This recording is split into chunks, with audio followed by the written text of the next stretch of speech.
Colgate Dental Cream to clean your breath while you clean your teeth and help stop tooth decay, and Lustre-Creme Shampoo for soft, glamorous, caressable hair bring you Our Miss Brooks, starring Eve Arden.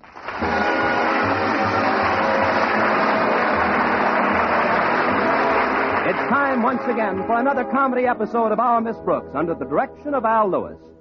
Well, the past few days haven't been easy ones for our Miss Brooks, who teaches English at Madison High School.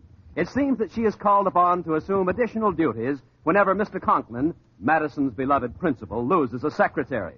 At breakfast Thursday morning, Miss Brooks discussed her plight with her landlady. It's not only the added work that bothers me, Mrs. Davis. It's Mr. Conklin's temper. I know, Connie. Osgood is a natural-born sourball. Lemon-flavored. No wonder he can't keep a secretary. Why, do you realize that since the fall term started, he lost 3 of them? 3 secretaries in a month? How is that possible? Well, the first one lasted a week. She quit because she couldn't stand his yelling. The second one quit after 4 days for the same reason, and the third secretary left before she even started. Why did the third one quit? She heard Sourball screaming at the second one. Here's another one coming over today, and believe me, it's not a minute too soon. You've been doing an awful lot of extra work this past week. Has Mr. Conklin given you anything for it? He's given me plenty, but I just don't listen. What annoys me more than anything else, though, is his latest suggestion, that I need glasses. Glasses? But your vision is 20/20, isn't it? Sure. At least as far as I know. But I made a few mistakes in typing yesterday, and he insisted that I stop in at an optometrist this morning and get a prescription for glasses. Well, don't take it so hard, dear. There's nothing serious about wearing glasses. Now, here, eat your apple fritters. I'll say they look good. What's this brown stuff next to them? That's apple butter. Or if you'd rather have apple jelly, that's in this dish over here, near the picture of apple juice. You see, I'm celebrating National Apple Week this morning. I would never have guessed.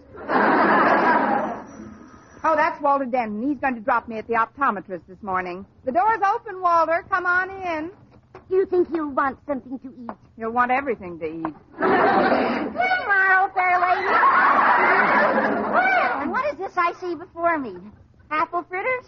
Here's a fork. Fill your face. How about you, Miss Brooks? I don't feel very hungry this morning, Walter. The possibility of my having to wear glasses has gotten me down, I guess. I think that's absurd myself. I wish you'd tell Miss Brooks how little wearing glasses will affect her looks. Oh, sure. Oh, you shouldn't worry about glasses hurting your looks, Miss Brooks. I shouldn't? Of course not. Nothing could do that. What I mean is, well, you don't even know if you need glasses yet. So why should you worry now about how Mr. Boynton's going to react if, as and when he sees you with glasses on? I don't recall mentioning Mr. Boynton in this conversation. You don't have to. His name shines out of your eyes like neon. But even if you do put goggles on, I'm sure that Mr. Boynton will feel just like any other average male feels about it. And how is that? Well, most men feel that glasses are merely an inconsequential man-made accoutrement. And the real beauty of a woman is what lies within herself. And the qualities admired by men of taste and sensitivity are of the mind and the soul. Please go on, Dr. Freud. Once we grant that true loveliness springs from the inner being, it follows that no exterior appurtenance could conceivably veil such loveliness. Walter, would you go steady with a girl who wore glasses? Frankly, I wouldn't be caught dead with one. Turn in your fritters, Denton. You're through. Now, come on. We better get started. I've got an early appointment with the optometrist. Oh, please, don't let it depress you, Miss Brooks. Remember, there's a bright side of this thing, too. Where? I seem to have misplaced it. Well, the eye doctor will put drops into your eyes as part of the examination. And this makes your vision all blurry and funny. Well, what's so bright about that? Don't you get it? Even after you arrive at school, you can be sitting right in his office with him and not see Mr. Conklin all morning long. Oh, what a beautiful morning. Oh, what a wonderful day.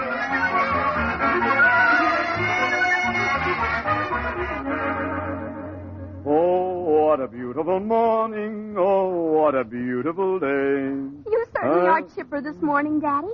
Singing in your office and wearing a big white carnation. I wish some of the teachers could look at you now. Well, why don't you sell tickets? I'm merely trying to keep up my spirits in the face of the many arduous duties I'm called upon to perform.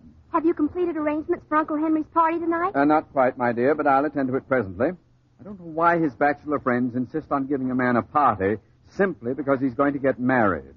To me, that's exactly like feeding a bear a nice big antelope steak and then pushing him into a trap. Why, Daddy, I'm surprised at you. Stag parties are an old American custom, and I think it's flattering that Uncle Henry's friends picked you to arrange the entertainment. This makes the third stag party you've arranged, doesn't it? Counting the one he left at the altar, this makes number 4 for Uncle Henry. Now, you'd better run along to your class, Harriet. I've got several things to attend to. All right, Daddy. Don't work too hard. I'll try not to.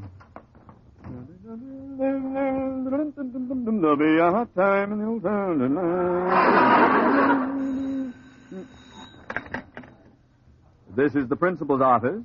Osgood Conklin himself speaking. Hello, Mr. Conklin. This is Missy Leroy. Some friends of your brother-in-law told me you were planning a little celebration for him tonight. Why, yes, we are going to have a party, but it's strictly stag. That's strictly why I'm calling. You see, Mr. Conklin, I'm in the entertainment business. You were planning some entertainment for this evening, weren't you? Yes. Yes, but frankly, I thought we'd provide our own merriment. One of the boys is quite competent on the cello. He's competent on the cello. And if I say so myself, I'm not a bad hand with the cornet. What? No stereopticon views? Look, Mr. Conklin, your brother-in-law's friends have seen me dance at Star Theater, and they felt that I could provide just the sort of entertainment that would make your party tonight a big success. Oh, you're a dancer. What kind of dances do you do, Miss Leroy? Let's just say I think you'll be pleased.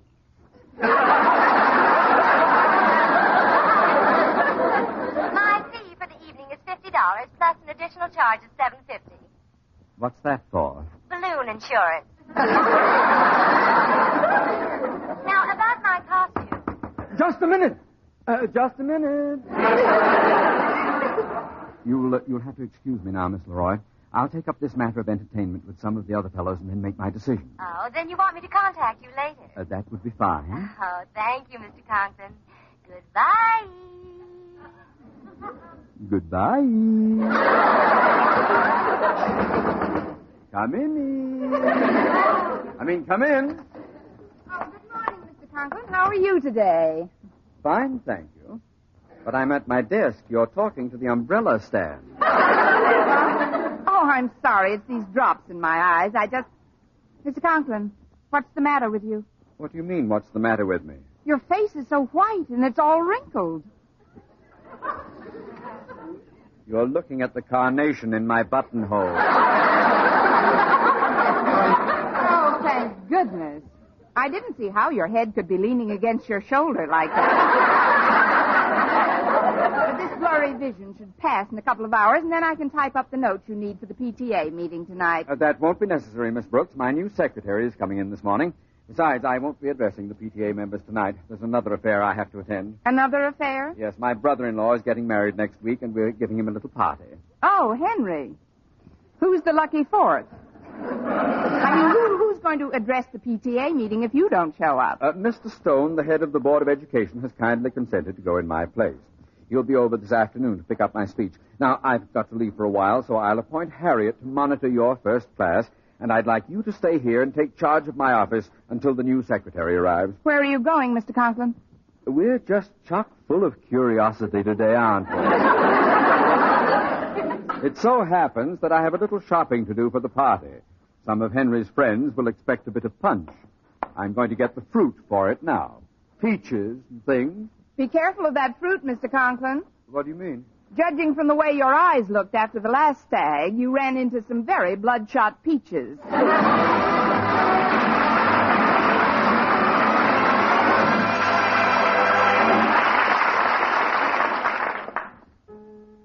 Brush your teeth with Colgate.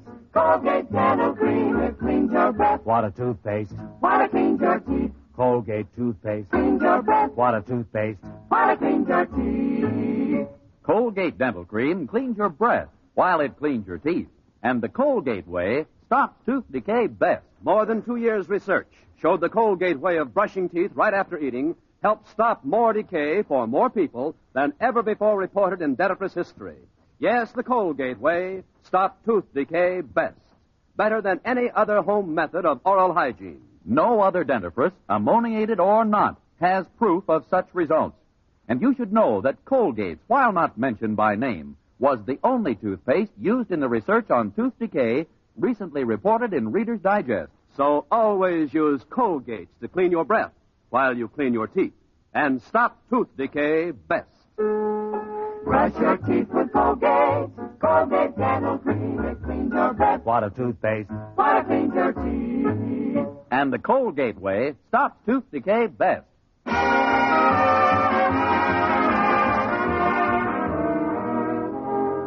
Well, when Mr. Conklin left to go shopping for his brother-in-law's stag party, I sat in his office and waited for A, his new secretary, and B, the effects of my eye drops to wear off. I got a good idea of the progress I was making when I answered a knock on his door. Come in. And what can I do for you, sir? The first thing you can do is take another look. What? Oh, it's a girl. Congratulations. You see, I've had some drops in my eyes, and they're still quite blurry. If you'll just take a seat, Miss... Leroy, Mitzi Leroy.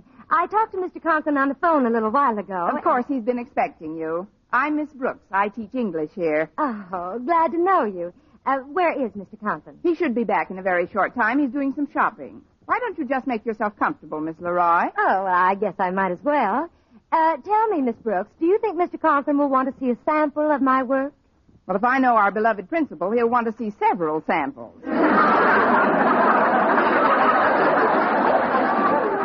Sounds like he's pretty hard to please. Oh, you'll get used to him. I'm glad you got here, though. If you hadn't, I would have had to do your work for tonight.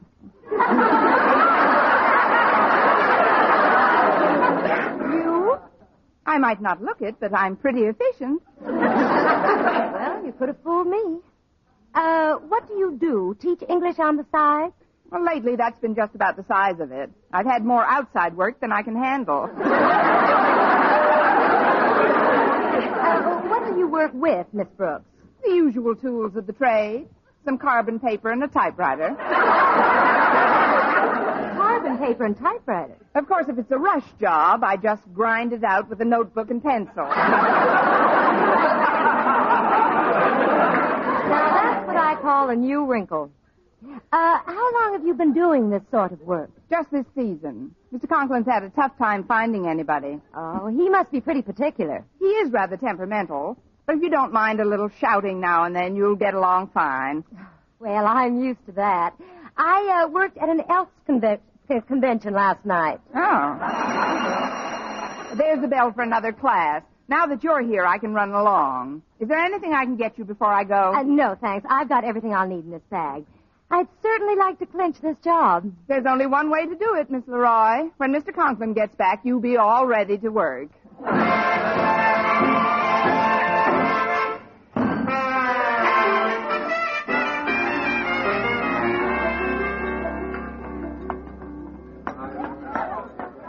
Miss Brooks, come on over to my table. All right, Walter. My, the cafeteria's jammed as usual. Yeah, that's why I like to get off in a corner and... Say, where did you get the tortoiseshell glasses? I just borrowed them from Miss Richardson. They don't actually do anything for my vision, but I want to try an experiment. Oh? Well, where is Mr. Boynton?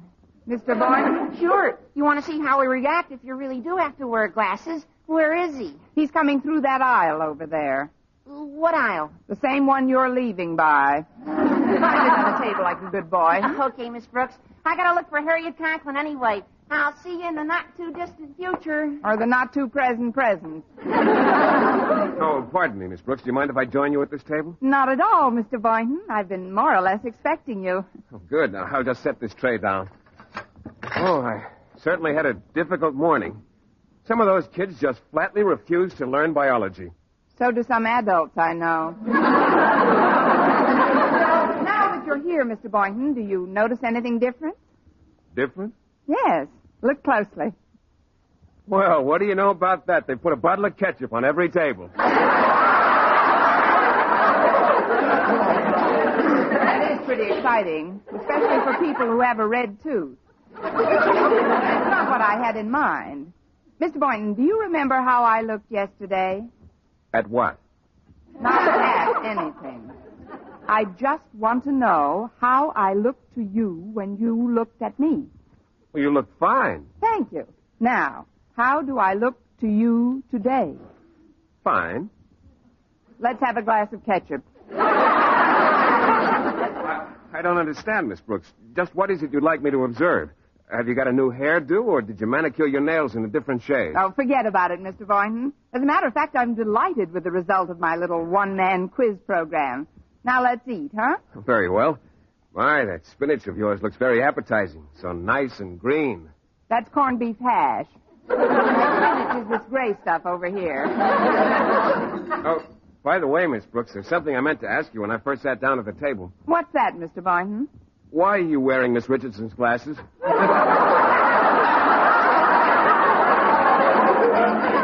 you did notice them. Oh, yes, they're quite becoming. As a matter of fact, they make you look much more mature. Mature? Do you like me that way? Of course, everything benefits with age. I'm not ready for old age benefits. I mean, what about the girl I was? The gay, carefree, youthful girl? I didn't know you then.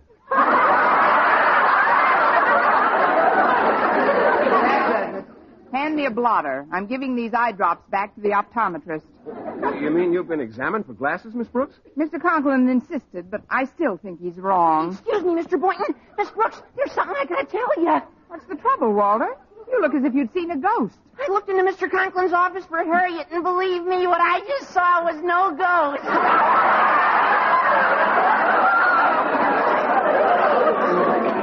What did you see? Holy cow! Oh, now, calm down, Walter. I presume you're referring to Mr. Conklin's new secretary. If she's a secretary, I'm going to study to be a principal. Boy, what beautiful little feet she's got.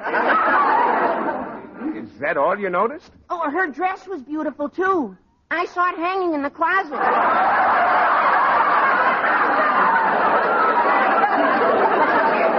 In the closet? Yeah, she's wearing a French bathing suit.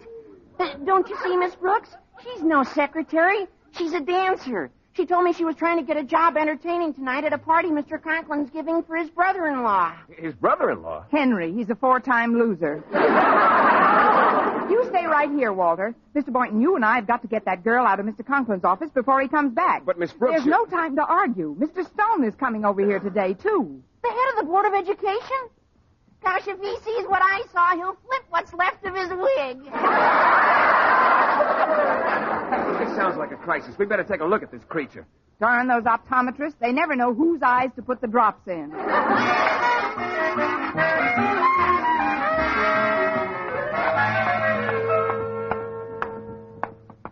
We can't just burst into Mr. Conklin's office, Mr. Boynton. He may have returned. You're right, Miss Brooks. I'd better knock. Come in. Well, that doesn't sound like Mr. Conklin. Well, hello. Holy cow!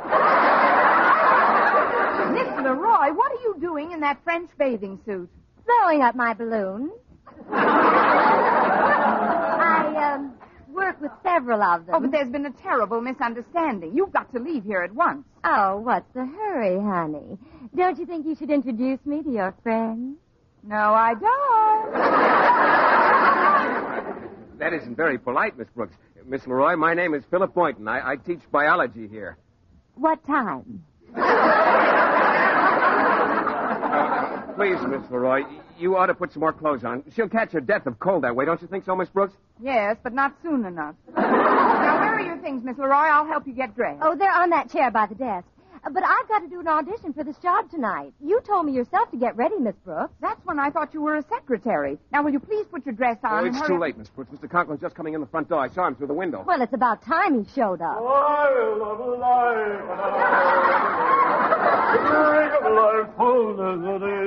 Oh, hello, Miss Brooks, Mr. Boynton. Hello. Hello. Hello, Mr. Conklin. Holy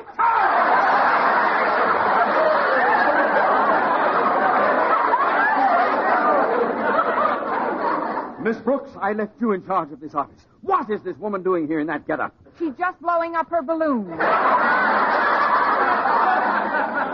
Miss Leroy, Mr. Conklin. I spoke to you on the phone, don't you remember? The balloon dancer? But how did you get in here? Miss Brooks let me in. She's the one who told me to get ready for my audition. That was when my eyes were still blurred from the drops this morning, Mr. Conklin. I thought You and your lame excuses. Do you realize that Mr. Stone is due here any moment to pick up a speech I wrote for the PTA meeting tonight? But, Mr. Conklin... And do you realize further that the title of that speech is Propriety in Our Schools? Holy smoke! Well, that's a switch on Holy Cow. How am I going to explain this woman to Mr. Stone? Well, maybe we could say she's one of the students, Mr. Conklin. One of the students standing in my office in a French bathing suit? We could say she just got out of French class. That's Mr. Stone now. Miss Leroy, please, you've got to hide. Hide? But where? In my closet. That's it. Take your balloons and get in that coat closet. Oh, but it's dark in there. I'm afraid to stay in the dark alone. If you want me to, I'll go into the closet with her, Mr. Conklin.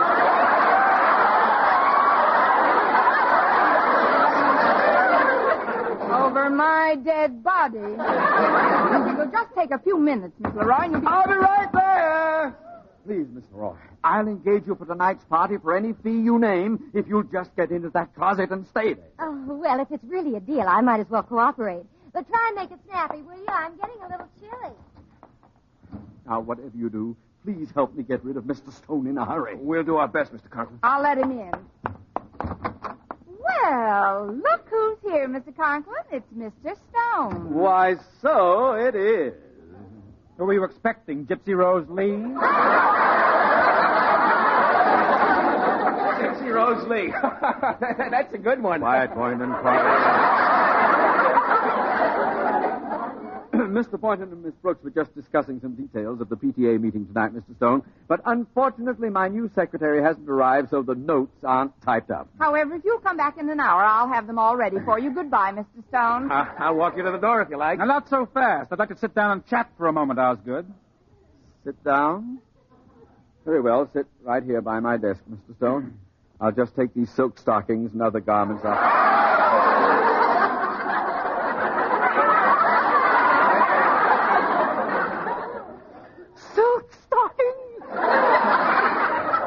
Silk stockings.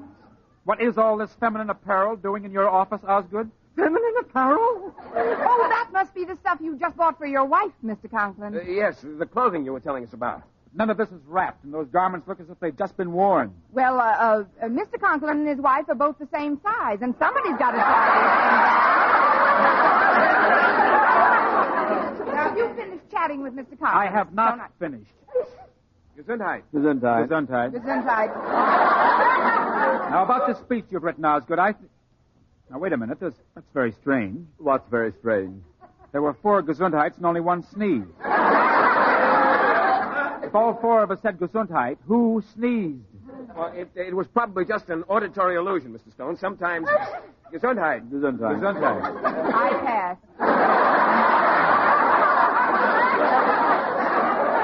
I must be catching a cold. That sounded like it came from the coat closet. The coat closet? Oh, please, Mr. Stone. I know it's drafty in there, but who ever heard of a moth sneezing? Yeah, who ever heard of a moth sneezing? That's rich. Bless me, bless me. One of those sneezes came from inside that closet. Oh, but that's absurd, Mr. Stone. Now, let me tell you about the speech tonight. In it, I have shown conclusively, I believe, that overly progressive methods of running a school are not always the best. No, indeed. That's one bubble I have always tried to burst. Something funny going on here, and I'm going to find out what it is. Come out of that closet, whoever you are. Why, hello, Mr. Stone. Holy cow! Walter was right. There goes knows what's left of his wig.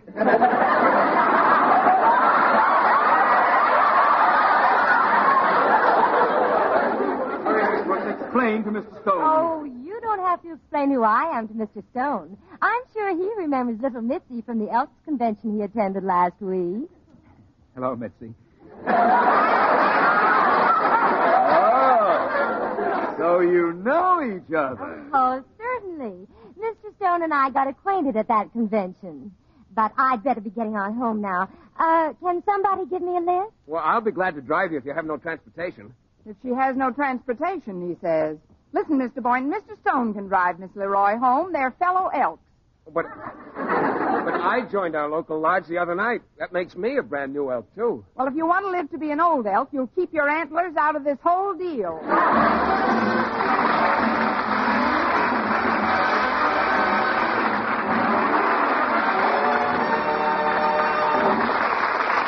As our Miss Brooks returns in just a moment. But first, dream girl, beautiful Lustre-Creme girl. Tonight? Yes, tonight. Show him how much lovelier your hair can look after a Lustre-Creme shampoo. Lustre-Creme, world's finest shampoo. No other shampoo in the world gives you Kay Daumit's magic blend of secret ingredients plus gentle lanolin. Better than a soap, better than a liquid, Lustre-Creme is a dainty cream shampoo. Leaves hair 3 ways lovelier. Fragrantly clean, free of loose dandruff, glistening with sheen, soft, manageable. Even in hardest water, Lustre-Creme lathers instantly. No special rinse needed after a Lustre-Creme shampoo. So gentle, Lustre-Creme is wonderful even for children's hair. Tonight? Yes, tonight, try Lustre-Creme shampoo. Dream girl, beautiful Lustre-Creme girl. You owe your crowning glory to a Lustre-Creme shampoo. And now, once again, here is our Miss Brooks. Well, as soon as I got home after school, I told Mrs. Davis all about the day's events. And when I had finished, she clucked sympathetically. Cluck, cluck, cluck, what a day. But at least you've still got a pleasant evening to look forward to. You've got a date with Mr. Boynton, haven't you? I thought I did, but he just called to tell me he's going to the party Mr. Conklin's giving for his brother-in-law. On top of that, the new secretary never did show up, so I'll be saddled with all that extra work this week. That's too bad, Connie. But I'm particularly sorry to hear that you have no date for tonight. It's just as well, Mrs. Davis. It'll give me a chance to practice. Practice what, Connie? Typing? No, blowing up a balloon without getting too winded to dance. This is Vern Smith reminding you to tune in next week to another Our Miss Brooks show brought to you by Lustre-Creme shampoo for soft, glamorous, caressable hair and Colgate dental cream to clean your breath while you clean your teeth and help stop tooth decay. Our Miss Brooks, starring Eve Arden, is produced by Larry Burns, written by Al Lewis with the music of Wilbur Hatch. Doctors prove Palmolive soap can bring you a lovelier complexion in 14 days. Yes, 36 leading skin specialists proved in tests on 1,285 different women that Palmolive soap facials, using nothing but Palmolive, brought new complexion beauty to 2 women out of 3. Just wash your face 3 times daily with Palmolive soap, each time for 60 seconds, massaging Palmolive's beauty lather onto your skin. Then rinse and pat dry. So start your Palmolive facials today. Remember, doctors prove Palmolive soap can bring you a lovelier complexion in 14 days. This is CBS, the Columbia Broadcasting System.